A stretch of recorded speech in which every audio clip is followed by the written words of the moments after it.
Welcome to the Wood Turning Workshop. Today is part 2 of our 3-part series on how to turn a bowl. We're going to take this blank today and rough turn it and prepare it for drying. It's going to be a lot of fun. Stay tuned.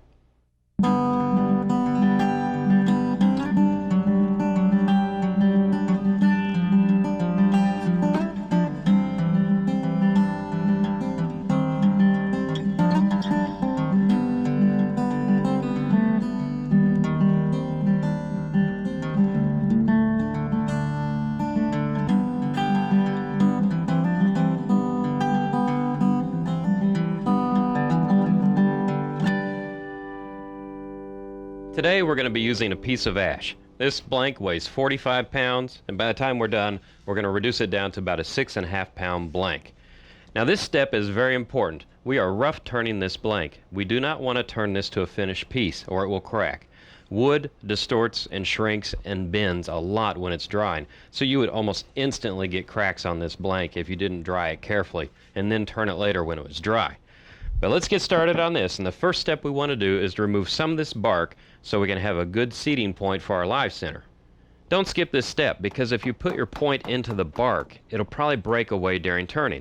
You need your live center seated into the wood. So if you clear this away and give yourself a good solid point for that live center, you're going to be a lot safer.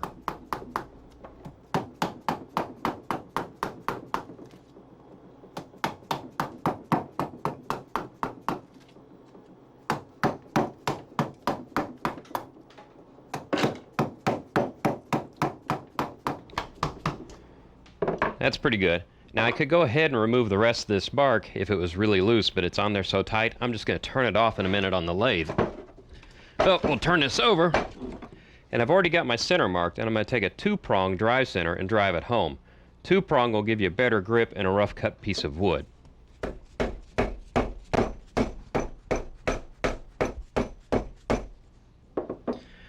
going to leave that drive center in the wood. It'll be a little easier to put it on the lathe now. Bring it up here. Going to slide my tailstock up, lock it in, and slowly advance the live center into the wood. Now I'm going to take my hands off the blank and see what happens. Okay, this is a little bit out of balance. This is the heavy side. So I just want to pull my tailstock back off a little bit and just slightly shift the center point and see what happens now. That's really pretty close. Still just a touch heavy there. We'll do it one more time. Doesn't take much.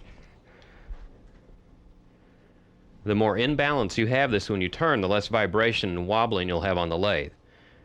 And that's really nice right there.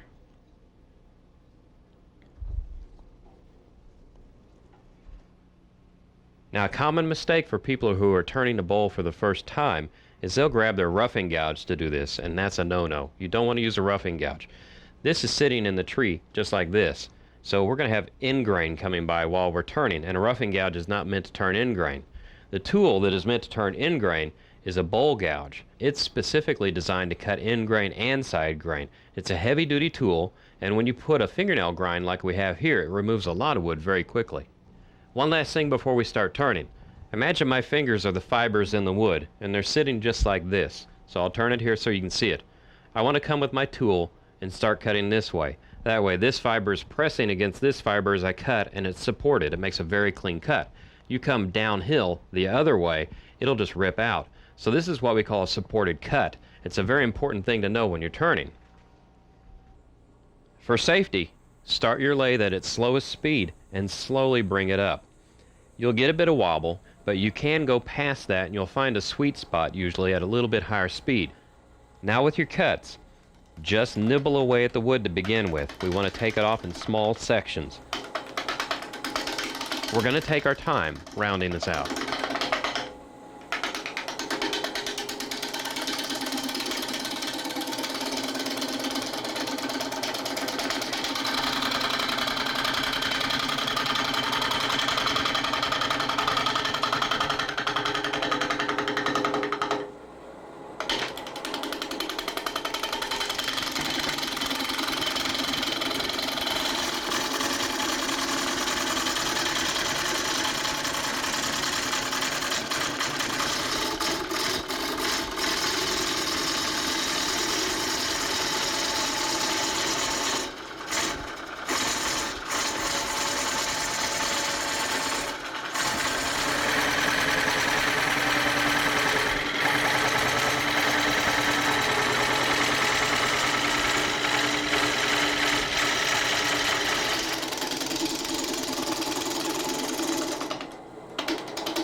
occasionally stop the lathe, see how things are going, and move the tool rest closer. You'll start to get a lot of overhang, and that's a little bit dangerous. Also, this bark is really abrasive and will dull the tool quickly, so it's time to sharpen now. There are lots of ways to grind this tool, but I prefer to use a jig, and this is one of many that you'll find on the market. What the jig does is it helps you to replicate this bevel perfectly every time with very little effort.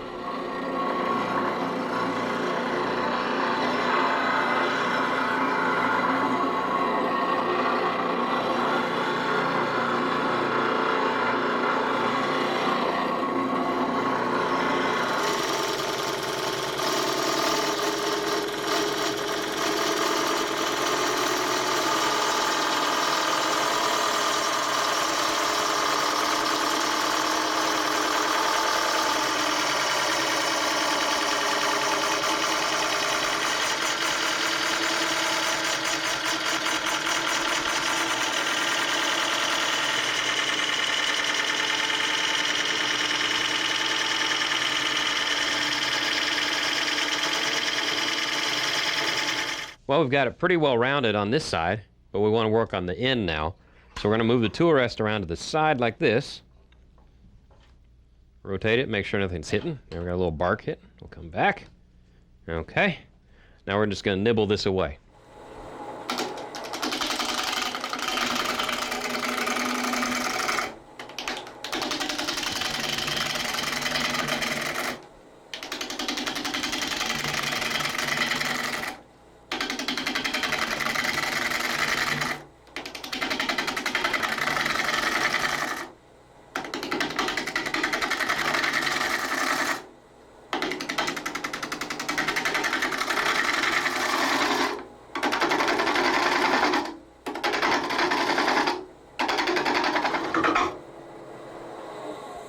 To show you what I'm doing, I'm just nibbling away a little bit at a time, and you can see that's really flattening that out. Now all I have is this little bit left here, so I'm going to move the tool rest just a bit over and start nibbling again.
We're getting close to getting the blank roughed out.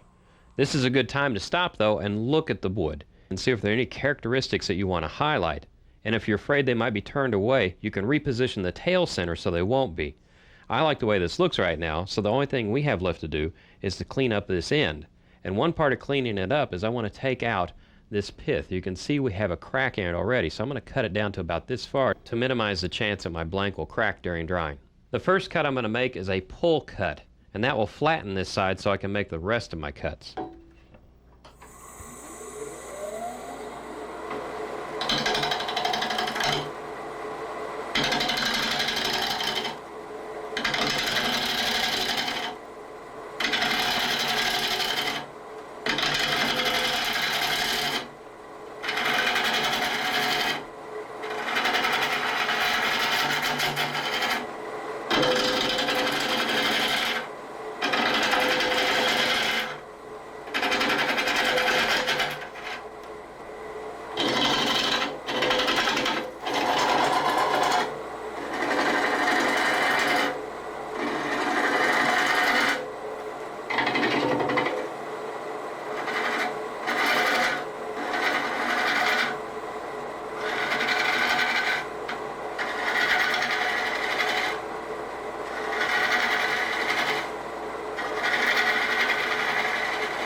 And now use a push cut to remove the cracks from the wood. And you'll also notice, since the blank is rounder, you'll be able to increase the speed of the lathe a bit.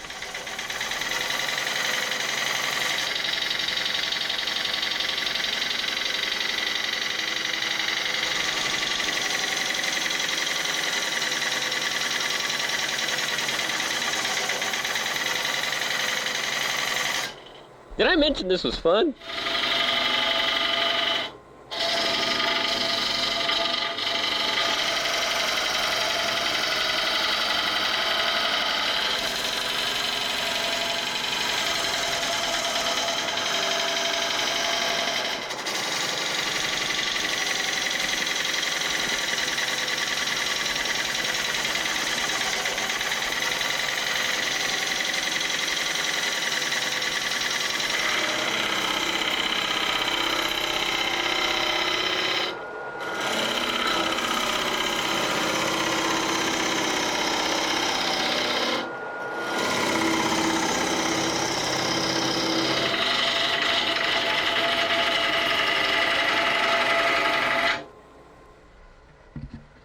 Now you might be looking at this and going, man, is he wasting a lot of wood?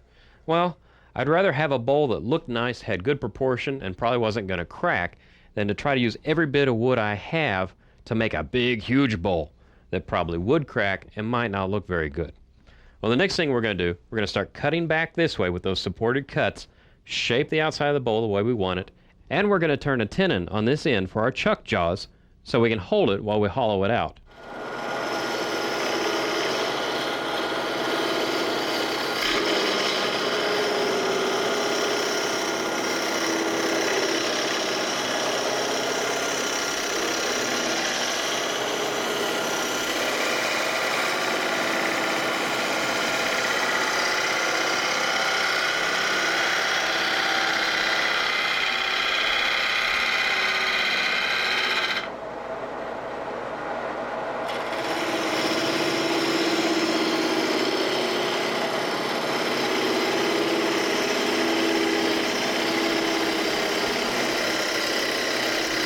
This swept-back grind is very efficient at removing a lot of wood.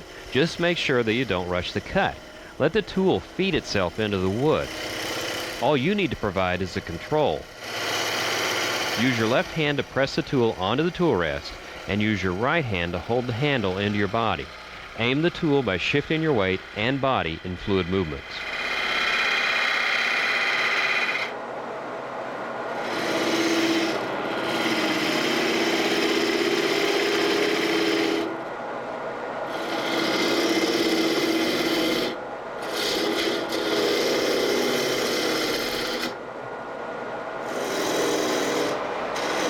This blank is still pretty wide at the bottom, so I need to remove quite a bit more wood.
And remember, when you stop making nice long shavings and start to see powder coming off the tool, you need to go back and sharpen.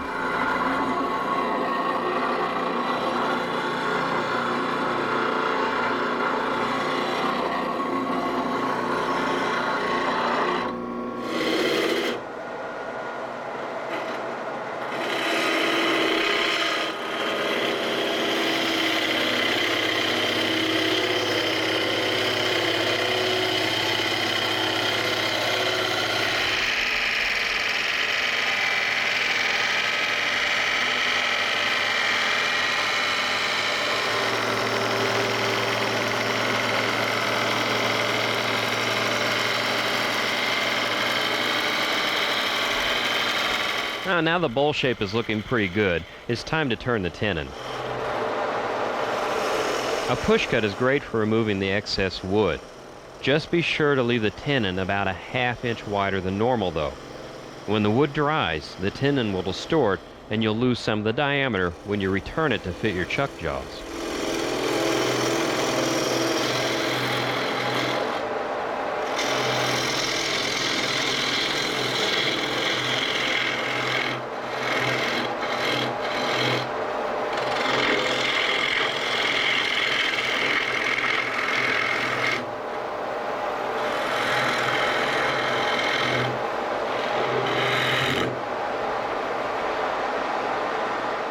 Now with my Badan tool, I'm going to use it as a scraper and clean up the tenon so it'll fit perfectly in my chuck jaws.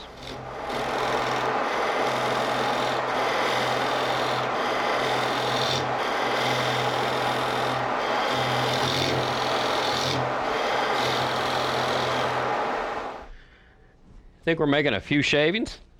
I've got the shape I want. I have this little bit of wood left on the end, so I'm just going to take a chisel and knock that off of there. Now we're going to take the tenon, put it in the jaws, just slightly tighten them. I don't want to go all the way yet. We're going to bring the tailstock up and recenter it on the point left from the drive center. Tighten this down, feed it forward, loosen this. Use the pressure of the tail center now to put this and seat it into the jaws. That way I'm guaranteed a really nice, snug and secure fit. That's not going anywhere.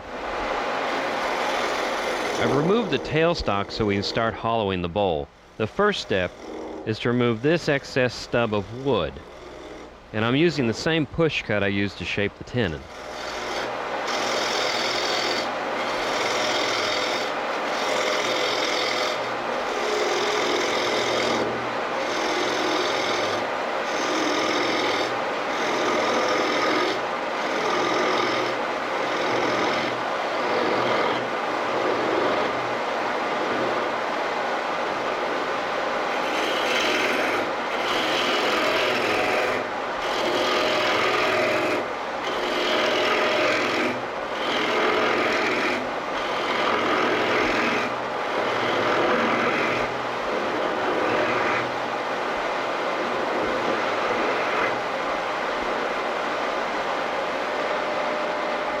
To hollow the bowl, we're going to start making our cuts from the center outward, and we're going to go in about 1 inch in depth each time. By going this way, we are making cuts that are supported by the grain.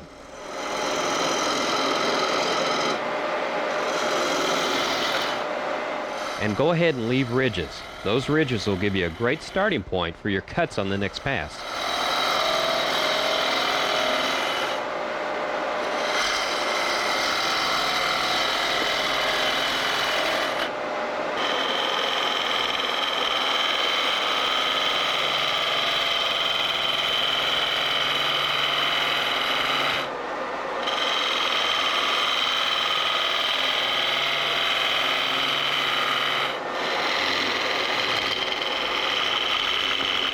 A rule of thumb is to leave the wall thickness about 10% of the width of the bowl. That's because the bowl is going to distort some when it dries, and you want to have enough wood left that you can turn it around.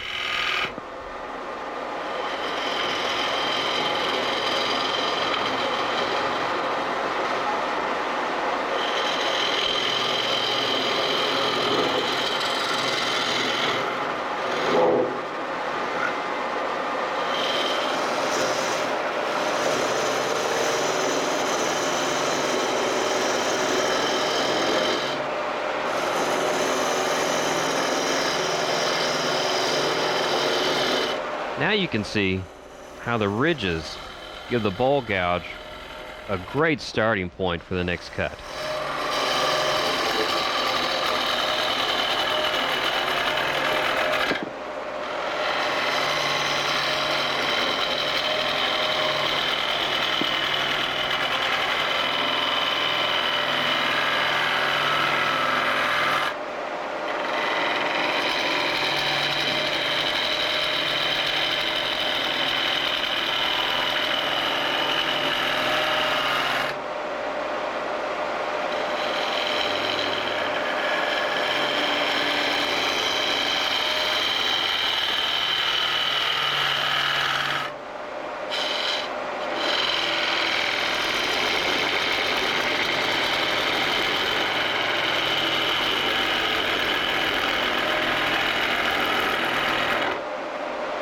Periodically, get some calipers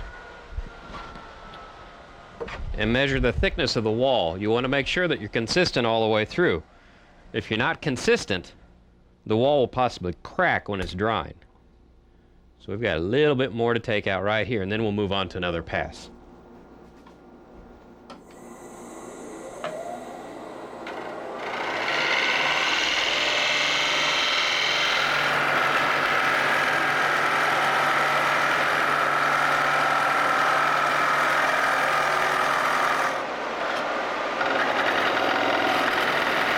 Often you might hear the terms revolutions per minute, RPMs, or feet per second, FPSs. And while they're related terms, they're very different measurements. And one of the best examples of the difference between these two things is when you're turning a bowl. I'm running the bowl right now at about 900 RPMs. But the inner part of the bowl is running at significantly lower feet per second than the outside of the bowl. And the way you can see that is look how far the shavings are traveling. Near the center, they have very little velocity. Out by the rim, they put on quite a show. And that's because the rim is traveling at significantly more feet per second because it has to travel further to complete one revolution.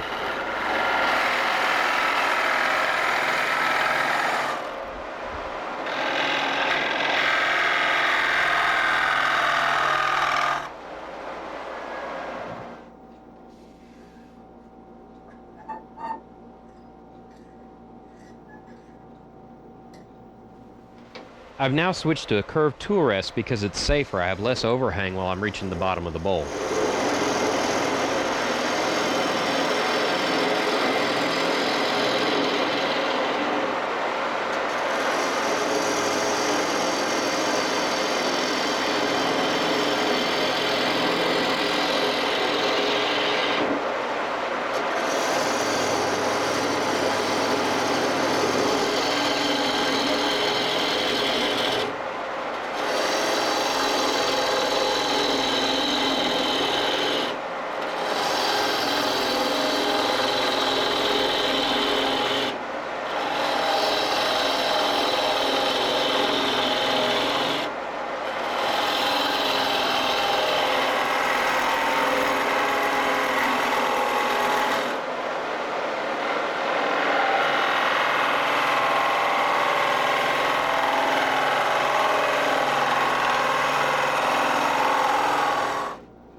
As you start to finish the bottom of the bowl, start taking long, sweeping cuts to get rid of the ridges.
Well, our 45-pound blank now weighs 9 pounds, 1 ounce.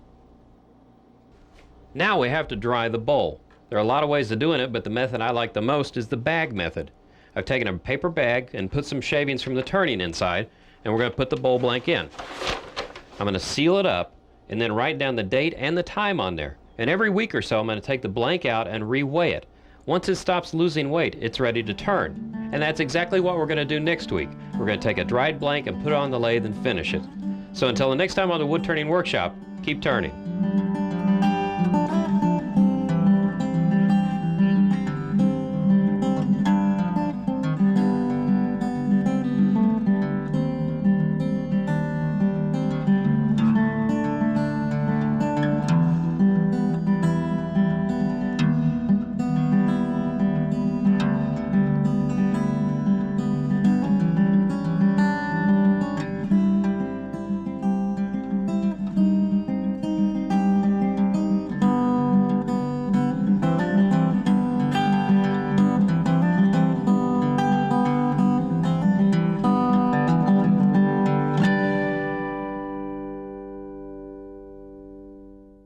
purchase this episode of Woodturning Workshop, send check or money order for $19.95 made payable to KRSC-TV. Indicate DVD or VHS. Include episode number.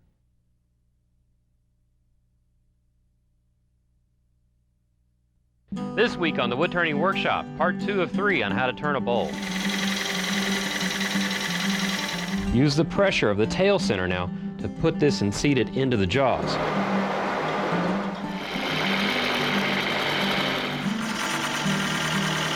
And that's exactly what we're going to do next week. We're going to turn a bowl that has been completely dried. It's going to be a lot of fun.